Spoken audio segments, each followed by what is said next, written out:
area. D. Any additional replacement or relocated utility lines shall be installed underground in accordance with county subdivision regulations unless otherwise determined by the utility provided. E. A no access restriction along U.S. Highway 287 with the exception of the approach onto Highway 287 for the internal access roads. F. Any exterior lighting shall be directed downward to minimize visibility beyond the property lines. G. Notification of the presence of ag operations in the vicinity. H. A waiver of the right to protest to join a special district for the purpose of providing community water and/or wastewater treatment system improvements and/or maintenance. I. A restrictive covenant binding the landowner, any heirs, successors, and assigns, and all future owners of property within the subdivision, agreeing therein to hold Broadwater County harmless and indemnify Broadwater County from all claims, demands, obligations, suits, causes of action, damages, and liability, including the county costs and attorney's fees arising any manner whatsoever out of or relating to the existence, use, operation, repair, and/or maintenance of the following: earthquake fault zone and any seismic activity, and water availability. J.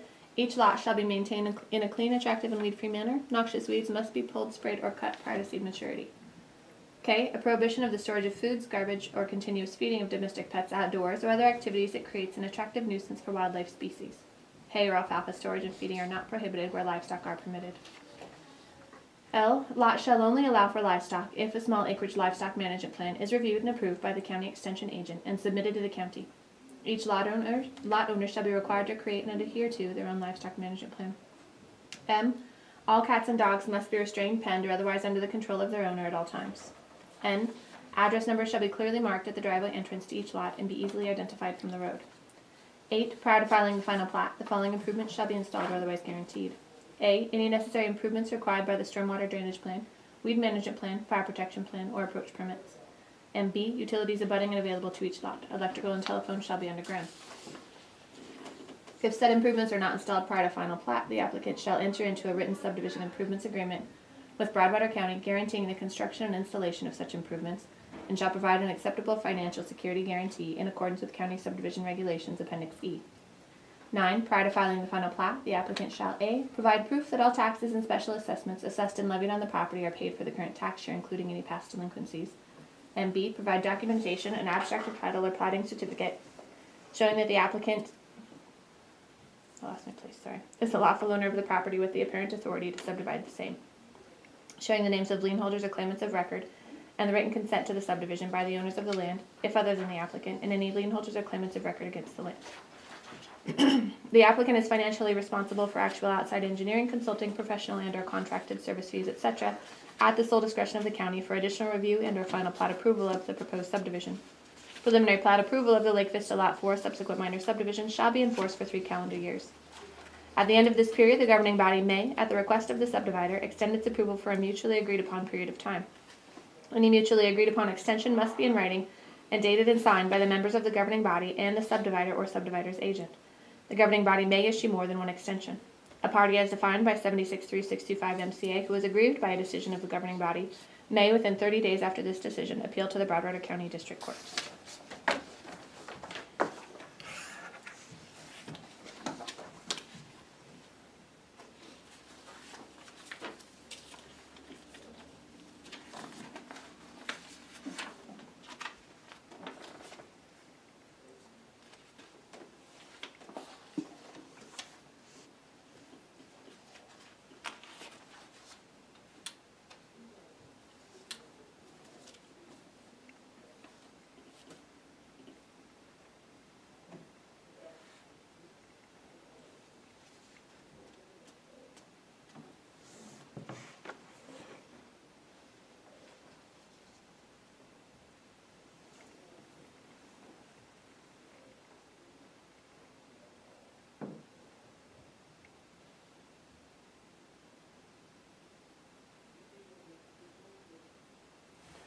Okay, so then next Monday we're just to go through a formality of voting on this here. We can vote today, it will be a reaffirmation. And then just reaffirm it on Monday. Okay.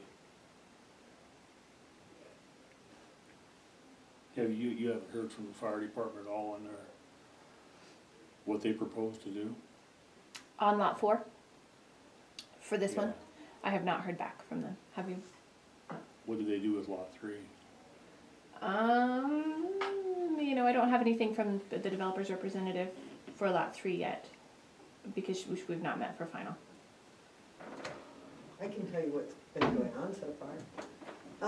The fire department said with them subdividing an existing lot, they would prefer a water system to be placed in there.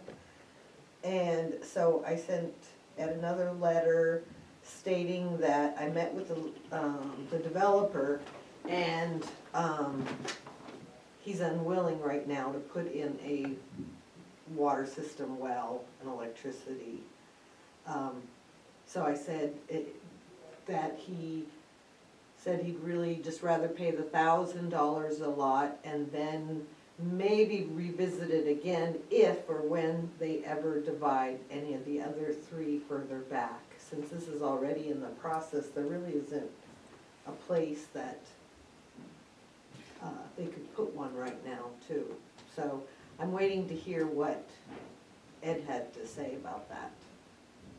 So I guess it's in negotiation and back and forth.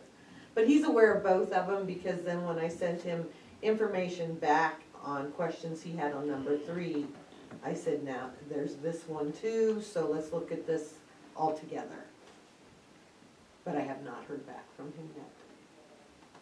And Nicole, could you talk a little bit about the process between preliminary plat and final plat, and how it generally works with the weed board, with the fire department, with all those pieces that are involved? Yes, absolutely. So generally, a developer, when they turn in their application, they also turn in their weed management plan, and I suggest that they send a letter to the fire department or sit down and have a meeting with the fire chief of whatever district they're working in.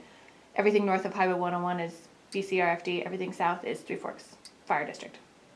So just depending on their district, I suggest that they sit down and meet with the fire rep, because that's always an unknown. I can't tell them what's going to be required for that development. Again, like Bernadette said, they need to negotiate. So they turn in their application to me, and I put these things, as conditions, the weed plan, the fire plan, and they're usually working in the background, DEQ, at the same time that they're being looked at by this group, by both myself, the planning board, and the commissioners. They're usually also working with the fire department, the weed, the road, if required, and DEQ, if required, or the local sanitarian. So this isn't the only place that the developer is having contact or working on this development. So that when they get an okay from you to move forward, they already have an idea of what's going to be required from these other agencies or entities. And at that point in time, they turn everything into me once they've got the green light from the weed department, fire, sanitarian, or DEQ, road if required. And then I come to you. So that's usually all taking place simultaneously as this review. So we can grant, and often do grant, preliminary plat, even though some of those things are not negotiated out yet. What we have in our findings of fact sheet is, and summary is, they're working on it, but by the time of final plat, they will have this ironed out. Does that make sense? And just to give you a little bit of history on this, I know that you've worked with the fire board. I know that you've been on the commission for a while now, but the fire regulations did used to be a part of the subdivision regulations, and we realized that we were not the authority. We, as in the county, was not the authority. The appropriate authority for fire regulations is, of course, the fire board. That's why they're an elected board. So we took the fire regulations completely out of the subdivision regulations, and that's why they work independently. Just like we don't review DEQ here, we don't review fire here. So that's why they're kind of working at the same time. Also, the reason that's an extremely long, it's usually number 4 and number 5 regarding the FPHJ, the Fire Protection Authority having jurisdiction, is because sometimes they don't come to an agreement. Sometimes the fire department wants something that the developer says, that just doesn't fit in my financial plan. It doesn't fit in my plan. Like Bernadette said, there's no piece to carve out here. There's no way to make that work. But hey, let's keep working as we move forward. And so that's why there is that disclaimer in there. At the time of final plat submittal, they shall become eligible to pay the per lot cash in lieu fee for water supply as may be defined in the regulations at the time of submittal, which in this case is $1,000. So, because again, we do not want, you do not want, because this is actually your document, this subdivision. Once it's recorded here, you are essentially responsible for it as the commissioners. And I don't mean responsible in that, you know, everything that happens is it's you. But as you know, you are responsible for making the final recommendation on a subdivision. So we don't want to hold that up by any other party whatsoever.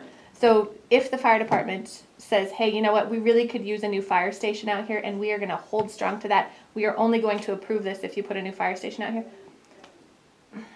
that's probably not going to work for the developer. It will kill his plan.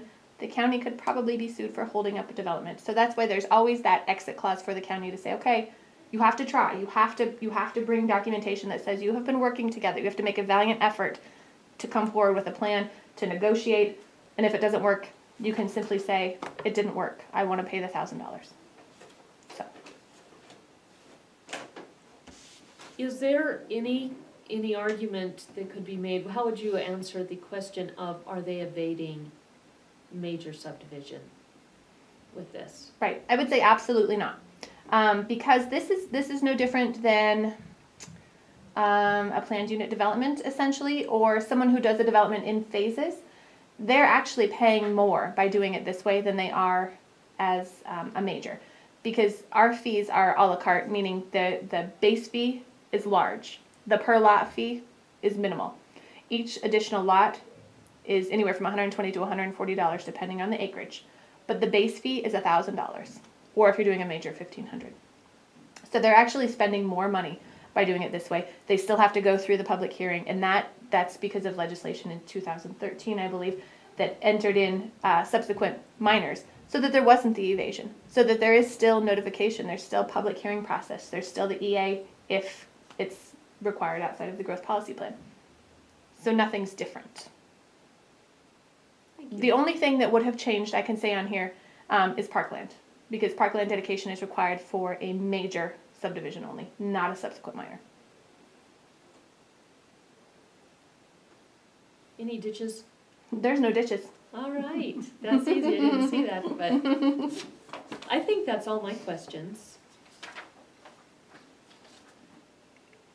But even though that they're doing this all as minor subdivision, the area, when it's all done, it's a major subdivision. Similar to the silos. If you look at the silos was not done as a major subdivision. The silo was done, I think we're at 13 minors and I don't even know at last count. 9 majors, 8 majors. Something like that, yeah, it's, But, and so, you know, you end up with this large development, but they can still do it this way. And again, with the subsequent minor language, subsequent minors are one-off, different from a major subdivision as far as review. Because even being a major subdivision, they absolutely would not be required to put in any type of fire suppression device. If, through negotiations, they could not come to an agreement. So the only thing that's different is parkland. That's the only difference between a subsequent minor and a major. In this instance. In most instances, actually, 99.9% of the time. Because they still had to put in a road, you know, they can't have direct access off the highway. The road is built to a local number 1 standard, which is 400 vehicle trips per day, which is 50 lots, so they're still okay there. So there's really just a smidge of difference between a minor subdivision and a subsequent minor as far as the review process. See, so I get, my concern is fire in this, because now you've got, instead of having 4, all of a sudden you've got 20. And you have no fire. It's the same thing with the silos, they have no fire protection. Correct. So at what point, how do you get fire protection into those people? And let me tell you, for the silos, Joe Jepson in 1990 something, and I don't know the year, he is the first one who proposed this per lot cash and lieu fee, because the fire department did not know what they wanted to do for fire suppression for the silos. So he said, can I just write you a check for $20,000 so I can move on? And then light bulb, hey, let's take a cash and lieu of water supply fee so we can compile all of this money and do whatever we want with it in any part of our district. So that money goes into a district fund, which doesn't mean it has to be used specifically for that area, simply in the district. as in Three Forks Fire District could not put money into the silos. Likewise, Broadwater County couldn't put money into the Wheatland. So there's still no requirement to do anything for fire suppression. And Grandview Manor, the last I heard, they have a hydrant and a well, and they have no power because no one is paying the power bill. So I don't know that that works for them. So the fire department never. Well, because it's not the fire department. The fire department does not want to own them for liability reasons.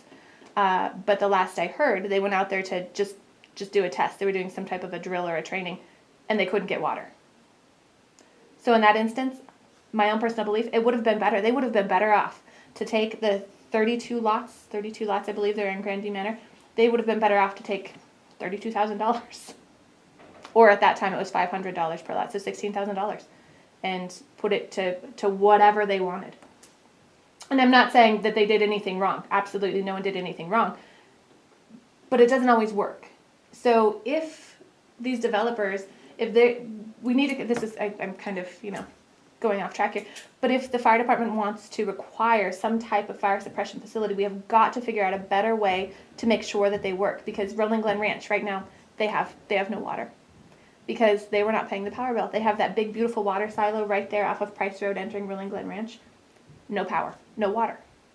So A big fire there, Frank. and they had a big fire there. And I'm having a meeting with Ron Elliott because he wants to discuss the after, lessons learned on what could have been done because the village at Elk Ridge, I think you all heard, there was a very big fire in the village at Elk Ridge that literally came down into those folks' backyard. And what happens when there's no water?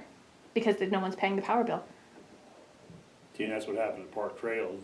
They had the fire department there had the agreement that landowner, developer would keep that tank and that deal. But when it got sold, Right. that went under the blanket. Nobody knew it. Yeah, nobody knows about it. Vigilante Because went and shut the power off because the seller didn't inform the guy that he had to keep the power on. So then they had no power there. Exactly. And so these are things that we need to learn from moving forward with development. How do we do better? How can we be better for these subdivision residents? Because we certainly, we're not saying, developer, go and dump your money in there because the fire department says no. We're doing it in the interest of public health and safety. We absolutely are doing it with full faith and confidence that there will be water there, as at the fire department. They're believing when they go to connect, they'll have water. And But if then- no one's paying the power bill, there's not going to be water. Well, if you don't have no volunteers, you don't have nobody turn on the water anyway. Exactly. So that's where we're at. Yes. So, I don't really remember where your question was, so I'm sorry. Who's paying? Well, I'm just Yeah. worried about, we're gonna get all these subsequent miners in out there, and we have no way to provide fire protection. You're absolutely right. You're absolutely right. And we also have a Code of the West book for Broadwater County. Not that makes a hill of beans, but we have a Code of the West that says, hey, if you live in a rural area, you may not get police or fire or ambulance service. Just beware. And so I don't know if you've noticed that, but we started writing that into our commission required covenants, degradation in emergency services. And that's not because we're wanting to do anything about changing that. It's a covenant, but that seemed to be a good location to get it in the hands of the folks who are buying the property. Because this document here doesn't go to someone who's going to live in this development, but the covenants will. Whether they read them, that's on them. You can't hold people's hands through that whole process, but they absolutely will get a copy of the covenants at closing. So at least then they can look at it and see. So. And on that subject too is the Heidecker decision. It was based off a Bozeman subdivision. People subdivided, but they never did anything to sell the lots, to market the lots, nothing. It stayed in a dairy farm. Well, the Department of Revenue came back and said, well, we're going to tax you on tract lands for this whole dairy farm. And they challenged it all the way to the Supreme Court. The Supreme Court said, yeah, since you haven't marketed anything, you can go ahead and maintain your dairy farm at a dairy rate for taxes. Well, they laid this blanket, or Department of Revenue used this decision as a blanket on all subdivisions. So in a subdivision like this where they're actively marketing the lots, they're still charged they'll still be, until those sell, be charged for taxes as non-qual ag. And one of the examples at the southern end of the county, their taxes actually went down because it had been grazing land taken to non-qual after they subdivided. We thought, and Carla was the county attorney at the time, and I asked her to challenge Heidecker for the county, and she didn't. Corey came in, I asked him the same, he hasn't. But I do think that the way it's being used is inappropriate and wrong, and all of these will be non-qual, not tract land for taxes. So they'll eventually pay into the system and pay some to rural fire, but until then, it'll be pennies. That's it. See, and we went through the same thing with our property when it was divided amongst us. But there's a second phase in the tax, there's a second paragraph in the tax book that says even if you have divided that into lots, the second phase, and if you're producing equal or more agricultural product off of that property, it remains as agricultural. Because they were gonna that's what they wanna do with ours, is tax all of ours as tract land, but it's not. The only reason it was divided the way it was divided, because that if you gift everybody in the family X amount of deals, then, like in our case, each person would own 1/10 of everything. So you have to divide it into those bigger tracts in order to give people control of their land. But then that was the reason that we fought it, was because we're still using it for agriculture, we're actually producing more than we were before. And I would argue that was the intent of Heidecker, or whatever it was that determined your taxes. I would argue this is totally different. Yeah, because This is no longer agricultural, it's now it's just sitting there waiting. marketable, right. Yeah. And I think the key is the marketing.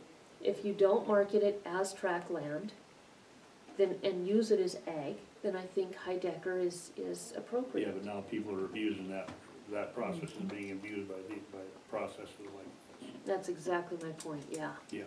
Village of Elk Ridge comes to mind. Yes, it does.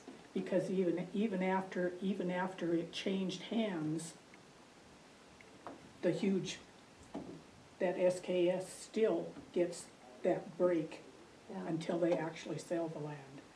And that should never have happened. yeah. It's, It might have been legal, but it wasn't right. I agree. Right, it's not They're not necessarily always the legal. same, are they? And they were actively marketing, Yes, they lots. were, and that's another thing too. yeah. Yeah.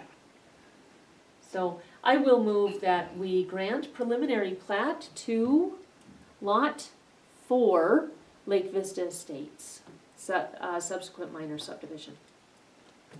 I'll second. Move to second, grant preliminary approval for lot Yes. 4. Any discussion, no discussion, go to a vote, all in favor? Aye. Motion carries. And so will you folks add that, I see you have the agenda book, will you add that on Monday? I don't need to email Michelle and to have her put anything on the agenda? Maybe you should, so you can tell her. And I don't have the agenda book here. Okay, I thought that No, might have that's, the no, agenda that's book, fine. I'm just kidding. Regular book. If you would, yeah, Okay. and put the Agenda anyway. information on that's Yeah. needed. Okay, And then if you just do a revised agenda and Okay. then post at the school, the post office basement and main floor. We'll be perfect. good to go for Monday. And so how should I write this? I would Would you say say reaffirm? just, and Michelle knows how to do revised, so just Mhm. revised at the top, and then I would take your exact same language, cut and paste. Okay, so I That's don't, it. you said something about reaffirming it? No, No, it I don't doesn't need need to to, be in the That's agenda. what they would That's do. what we'll. that's what you'll do, so that doesn't Right. need to be a part of the agenda, okay, Yep. perfect, okay. I just And didn't know just if I put need a to word 4 it instead differently. of a 3 and. So don't cut and paste. Yeah, Thanks, yeah. Jeez, I know, and that was not Michelle's fault, I am certain that I told her 3, when I put it on there, so I'm so It's not a sorry. big deal.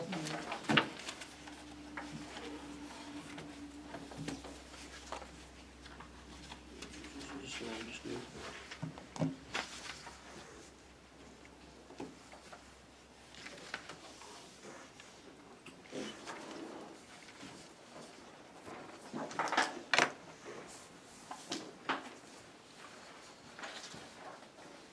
Thank you. Where's our new, you said you were gonna bring us a new map last. Let me tell you something really cool.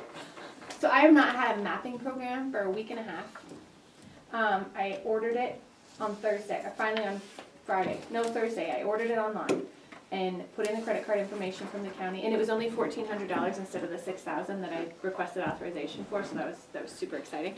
Anyway, So I told her to get 3. which I did, but not really, because Kidding. I had a vacation day on Monday, came in on Tuesday, I was super excited to be here, and you know I was going to open my map, and the credit card didn't go through because there wasn't enough money on the credit card. It was declined.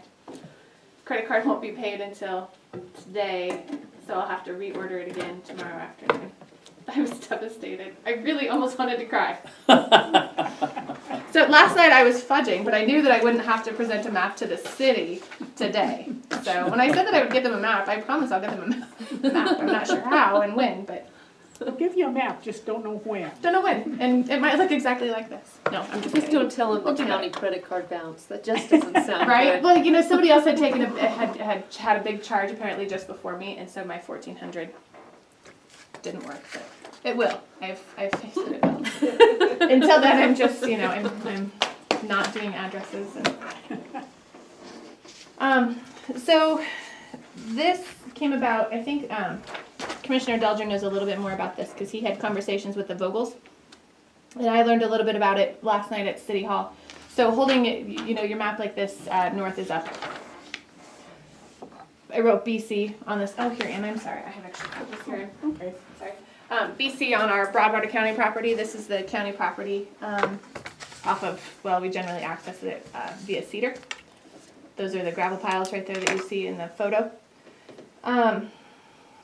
They're looking at opening this 7th Street, from my understanding, to allow through traffic. Because right now, 7th Street, they can come in off of Front and pull into that mobile home park there and pull into Paul Vogel's shop, but they can't keep going. Because these families here have landscaped it and kind of taken it over. So Mr. Vogel, Paul Vogel, who owns Townsend Muffler and Welding, is wanting to make this a through street because traffic is difficult getting in and off of 7th Street on that Front Street access. We can't do a whole lot, this commission obviously can't do a whole lot about opening this since it is a city street and that utilized property. But we can do something as far as maybe giving up this corner of property here, this landscaped area where the trees are, to widen that. This is 60 feet. North Pine here on your map is 60 feet. 7th Street is 60 feet at the not abnormal location there. This right here goes down to about 30 feet. So then the 7th, they'll just come over and then come back down North Pine. That's the Mhm. proposal. And make more of a T, or a right angle, if you will. Yeah. And so, in speaking with Commissioner Delger, again, we can't do a whole lot with this property that the folks have taken over on 7th Street. But I thought that the county, since we're not really utilizing this landscaped area anyway, we could, I hate to say give up, but kind of give to the city for their road easement this corner right here where the trees are. Was simply a thought.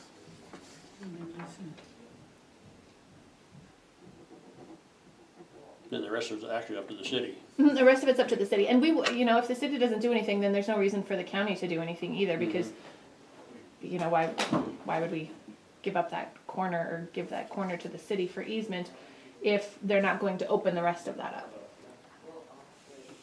So would there be a trade with this private piece that has a triangle right there too? Possibly, and again, I'm sorry, I should have That was kind of. should have colored on your map too. And that was a question too or something that I proposed to the city council last night. I think they were a little confused as to this trade, but because this is just county here. And so my thought was, why not be neighborly, if the city was going to close this and say, hey, we're gonna take this, but we're gonna go ahead and give you this here as well as this, because I don't know why this row of trees here. I don't know if there's something underground, but they still could have an easement there, that they could have over the top of that. But they could take this, if you will, but give this. And kind of square off this piece of property a little bit, and then that would make the road a nice right angle. But as far as the county's concerned, we don't have to trade anything, we don't have to give up anything, but it would widen this, right here, this 30 feet, so they could have a 60-foot easement all the way through. So what And we would, eventually, sorry, I'm sorry, go ahead. eventually, the county may actually want access to North Pine Street too, so it would be good for us. Yeah, And I wouldn't think that the county would do any, graveling or asphalt of that property. We're being neighborly by giving them the property, if you will, and they can do with it what they want. So, that was just my thought. And again, they certainly don't have to do a trade. It just looks good. It's good business. This is, no, we could just do an easement here. But this is great property here. It's out of the floodplain. There's a lot we could do. This is where we were looking at having the 4-H building, and one of the plans with Virginia had been Master Gardener and having a big garden in this area. And then also skateboard park and that kind of thing with parental supervision. You guys had worked on the football field, again, parental supervision is right here. But I love the idea of pine going up here. I don't know that that'll ever happen here. I still think it's a really good idea. But having that, I think, is a benefit to the county, like you just said. We also have an issue here where this building, actually the corner of it is in county right away. It's not a lot, it's like 50 feet. these minor. maps have to shift, but I Or 15. think that that's still, it would probably cut it more, because they have to shift this line, I think it shifts west. needs to go west to get to this line, actually. I don't know how much they're off, it's just, but that cadastral. But I guess my question is if the city does go through with this, do we need to request basically a driveway off that city into our property, or you just have to have that plan, it just would happen? It just would happen. And my suggestion to the city would be to hire a surveyor. I'm not sure. But to hire a surveyor to do a boundary relocation, and have the county and the city cost share that boundary relocation.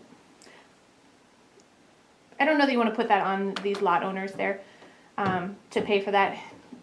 Well, They may not be aware that their landscaping is within the city property, and so, Yeah, but these property owners, the Simons, have already put themselves in the obligation of that survey by putting that piece of property up for sale. So they're gonna already have to have that surveyed. well, they don't have to survey to sell, because it's already created. It's already a created city parcel. And so since they're not, are they selling off a piece of that city property? Well, they are selling their property. Yeah. So when they sell their property, the bank or whatever is still gonna require you to find those pins. Maybe not. It depends on if they're already established. If they already have a deed that establishes those survey pins, they won't have to have another survey done. So she's shaking her head no. But even I mean, at least they would have to locate the pins. yeah, most likely they would have to locate the They pins, don't but I even think have to that do that? if it's already part of the deed, right? I mean, if the deed already identifies and they're already created, there's no need to, you should say yes. I wish, in Texas, every time, property changes hands, is sold, all the corners have to be flagged, which is an awesome, I mean, it's a great protection to everyone. But no, not here. Sometimes, a bank will, it kinda goes in phases, they order an encroachment survey where you make sure the buildings are on the property, but you don't even have to flag up all the corners there. Some surveyors never even get out of their car, just drive by and say, yep, and they'll sign off on it. Won't go there, Is but, the Simon property all in the city limits? I'm just asking, because What's this that? is is the Simon property all within the city limits? 'Cause Yes. that's okay, I'm just Yeah. asking. Yeah, so I've yeah, been there's down that no street for a long requirement time, so. yeah. that corners are flagged or that a surveyor ever has to step on. A surveyor only has to step in if boundaries change. But as long as the boundaries aren't changing and the deeds remain the same, there's no requirement for a surveyor. It's only if they're dividing it again, huh? And so in this instance, you'd want to hire a surveyor to do that boundary relocation. Yeah, Because the city would be, Yeah, because it would behoove the city to do that, so they can show just exactly what they do. and like I said, they don't have to do a trade. That was just a suggestion I had that, hey, we really need this corner right here, but we don't really need that western piece. Yeah, on the Holland property, and that's, you know, that's mostly the landscaped area right there anyway, so. and the other part of that Quite a too is lot not they've been only, getting. not only is Paul's customers access, but also these folks in this trailer court, but also the fire department is not, they don't, they said that if they have anything here or basically anything on this block, they have to back down that street, cause otherwise they have no way to get their vehicles out. Mhm. So that was another concern on it too, was the public safety as far as fires go. Yep, ambulance. And two, you know, within our subdivisions, we try to promote interconnectivity so that we're not forcing kids, say, to ride their bike out onto a main road to come back around to come to another development. So, you know, anybody, not even necessarily a kid, but anybody in this mobile home park that wants to visit their neighbor one block over, they have to go out on the highway and come back around. Probably not the safest way for the city or the county to do business. If we can promote that interconnectivity and allow these connections better, I think that would be best for everyone, for the safety. And I agree with your cost sharing, the survey. I think that should be the county and the city, and I'd be good with 50-50. Super. So I don't think it's necessary for you to make a decision tonight because they know the city council didn't make a decision last night. As soon as I have a map, I'm going to make them a new map that shows this a little better. One of the council members had a question on what they were looking at. So, And basically, you know how we're feeling on this, Mm-hmm. and so, and so moving forward, if the city council says yes, do you want me to come back to you, or should I work with the surveyor, or and get a cost for the survey first and then come back to you? it's gotta be done, However you it's gonna feel. be a cost no matter what. I guess it's up to you, but I think I'd say we give Nicole the power to go ahead and act on this. And I would only give the estimate. I wouldn't make a motion because obviously you'd want that to be another public meeting saying yes, we do want to commission the survey. But at least if the city council says yes, then I could get a bid. I probably could even get a bid from a surveyor before we move forward, so I'd have that for the city council. That might be good. That might be a good Throw idea, that out to the actually. city that way then, that'd Yeah. probably be better yet. Okay. Super. Okay, That's all. thank you. I'm sure you're tired of listening to me now. And you didn't lose your voice either. Okay,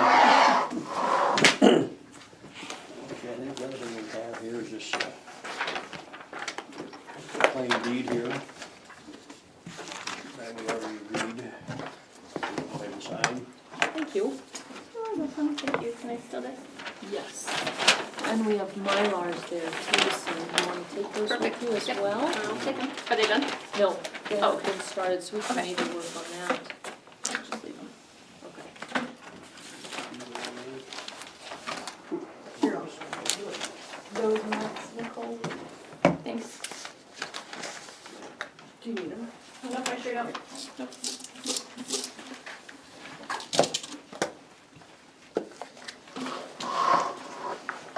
Do you have a second? I'll go pull the ones that you need.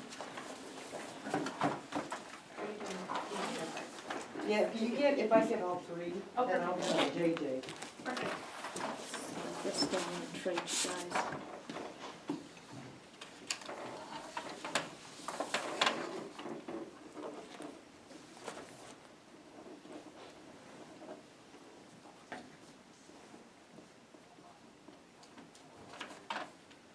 It looks like it needs to be notarized. Okay,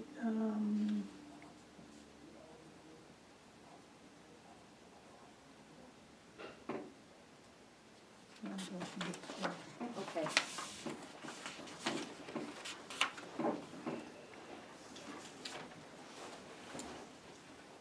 Thank you. Thank you. Have a good Do afternoon. you want these now, or? Yeah, I can, or I'll come back in when you're done and make sure Nicole gets them. Cause they'll just go upstairs, or Ann might just take them. Sure. Okay. For filing. Okay, I'll get.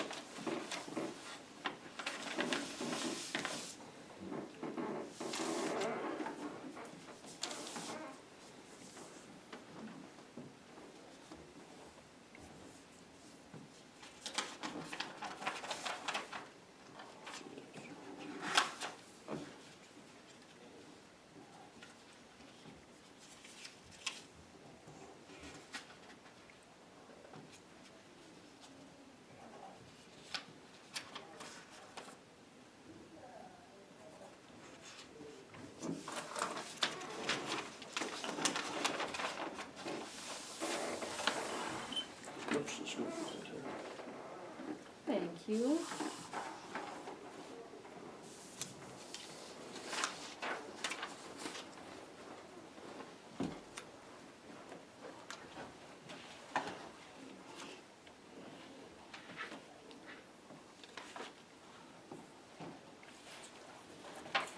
Okay, so Franklin, if you'll sign there, and your signature's so huge, Mike can sign right alongside yours. Okay, Right here, right up here. Oh. Yeah, Right here. yep. And then Mike, if you'll sign alongside his.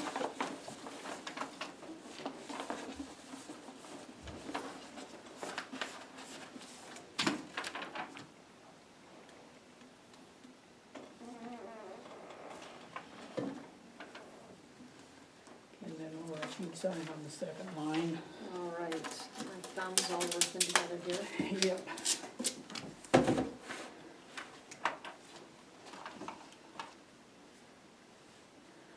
I think that's your pen.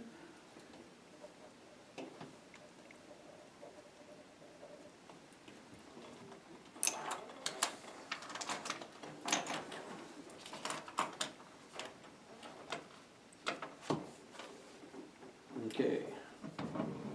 Well, I'm going to adjourn at No, two. no. I'm heading out Let's- pretty quick, I got an appointment. Well, we What have, is it you have? we have commission business to take care of. So, the quitclaim is done. BOR is done. And the milers are done. All right, so, Erin has emailed us like 8 times looking to set a date for, union negotiations, which really should be done, if not. I When suggest do you we just guys- tell Cory that, say there's been no change, and it's up to them, whatever they wanna do. Then I would suggest you tell Cory Okay. that, and since you are the one in charge of negotiations, and let Erin know as soon as possible. It's not fair that she's been strung along for as long as she has. So I guess I'm making it an official request to please communicate that desire to the union so that they know where you guys stand.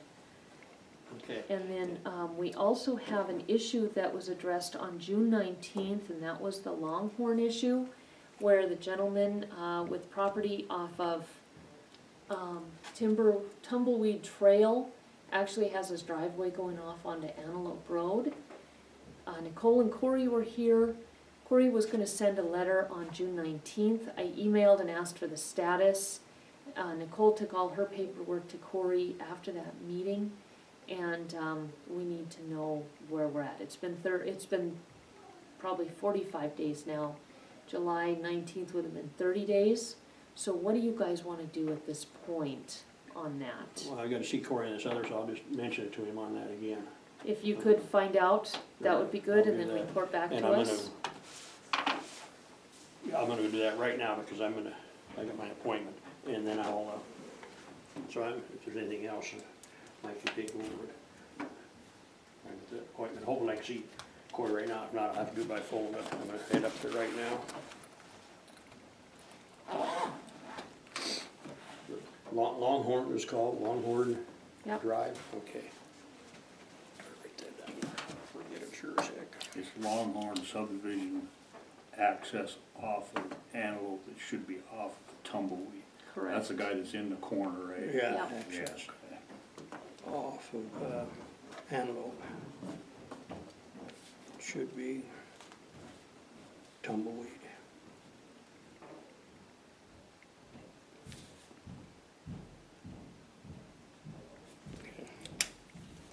And that's all I have. Well, I'll go ahead and adjourn then at 2:15.